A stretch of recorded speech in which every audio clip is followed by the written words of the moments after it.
क्या रहे चौपिया, तो वो जंगल में चौपे चराए रहो तो उधर से राजा साहब की बारात आई तो वो चौपिया कहने लगा कि इस राजा की थोन कितनी बड़ी है। और राजा के कान में आवाज पड़ी, जब बराबर पे आंखी आ गया तो राजा साहब ने रोक दिया और उस बच्चे से कहने लगे कि क्यों, वे क्या कह रहा था। बच्चा था बेचारा, वो डर गया और हाथ जोड़ के कहने लगा, साहब हम कुछ नहीं कहते थे। राजा साहब बोले, कुछ तो कहते थे, ये बताइए कि अच्छे घर के खाते पीते तब थोन बढ़ी और तुमने दिन भर भैंसे जंगल में चराई और शाम को धो के डिब्बा में डाल दिया, नारायण कहीं तेरी कहां से बढ़ेगी। दूध वाले दूध नहीं खाए पाऊ, सब डिब्बा में। हुआ क्या, उस बच्चे को राजा साहब ने पकड़ के हाथी बिठा लिया और लिए चले गए। और साथ में जो चौपिया रहे उनके जाके घर खबर कर दी कि आपके बच्चे को राजा साहब पकड़ ले गए। उन्हें क्यों, कहीं वो कह रहा था राजा की थोन कितनी बड़ी है कि अच्छा।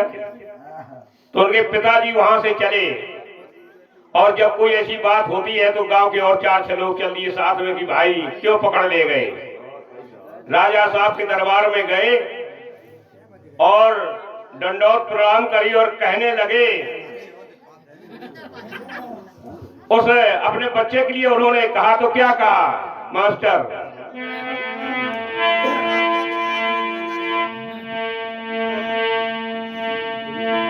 कि निरप से न था कुछ काम तुझे, बस वन में भैंसें चराने थी, कर ले तो प्रणाम लला झुक के, जो निरप की देह देखने थी। अरे प्रणाम कर ले तो राजा साहब खुद ही खड़े हो जाते हैं। तो कर तो ना तो खड़ो ही रहे तो पर मुख से न बात निकालने थी, और उस थोन पर बिरथा लगो पकने, तुझे चीरने थी कि फाड़ने थी। सज्जनों, जब राजा साहब ने ये बोल सुने, राजा साहब बोले, खैर वो तो बच्चे ही था, ये तो बूढ़े होकर द्वारे पर चीरन फाड़न लगे आए। तब राजा के जमाने में आर्डर चलते थे, आर्डर। तो बगल में 2 संत नहीं खड़े थे, उनको आर्डर दिया कि उनको दोनों कारागार बंद कर दो। अरे राजा साहब डरवाते धमकाते छोड़ देते, तब तक अन्य और बीज बह दिया।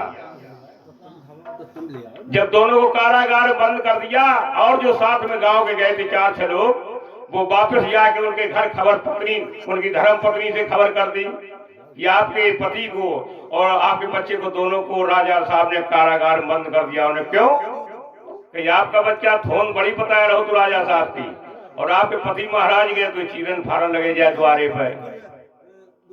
अच्छा, तो उनकी धर्म पत्नी अब चली वहां से और रास्ते में सोचती जाती कि बारे बारे बच्चे की पालन पोषण कौन करेगा। रास्ते में चली जा रही तो एकदम दिमाग में आई कि हो न होए तो रानी साहब के पैर पकड़ ले तो शायद मेहरबानी हो जाए। और शायद मेहरबानी क्या हो जाए, वो आज भी वही बात है कि अगर किसी को 3 से 2 का केस लगा हो और साहब की घरवाली पे मिल ले तो भाई मुकदमा खा रही, लेकिन मिलना जानता हो, साहब की घरवाली पैसे मिल ली हो। उनकी धर्म पत्नी गई सीधा रनवास में गई और रानी साहब के पैर पकड़ लिए और राजा साहब कचहरी बंद करके आए। वैसे सोफा साइड डरो तो जैसे प्रधान जी बैठे तो बैठे सुन रहे थे।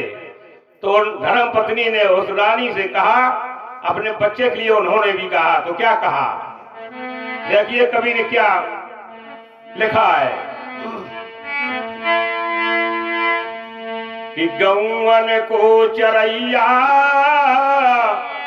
और बसैया बन बेहड़ को, और बोल नहीं जाने भूतो बालक विचारो है, और सुत की ना चिंता कछू, अरे सुनो महारानी जू, और पति को कारागार बीच डारो है। तो पूरे परिवार को और खिवैया विनीत वही, और मेरी लघु जीवन की नैया को सहारो है। तासे दया करो क्षमा करो और हेरो महारानी जू, और हमारो नहीं बू तुम्हारो ही घर वालो है।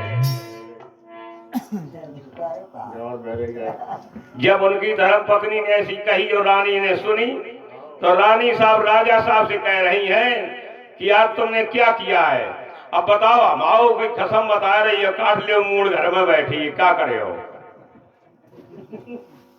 कि हम आओ नहीं तुम्हारो ही घर